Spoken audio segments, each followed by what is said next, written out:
to the next video. In today's video I will show you how you can use picture in picture mode for your web app with JavaScript. So first of all I will show you guys the output. So here I have one video element playing and I have one button, and if I click on toggle picture in picture, here you can see the video starts play. Video is moved into picture in picture mode, and here you can play it as well. So you can see, and with this picture in picture mode enable, you can navigate to different tab as well, and this picture in picture mode is still active.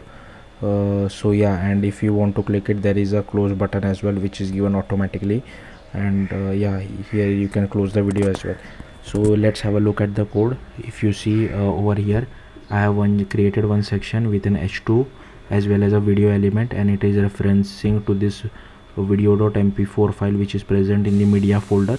I have given some width and height as well as some controls, and I have given a button with an ID.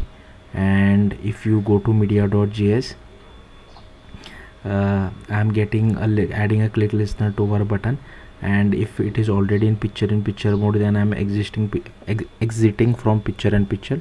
If not, then I am requesting picture in picture mode. So yeah, that's how easy it is. Thank you for watching. Bye.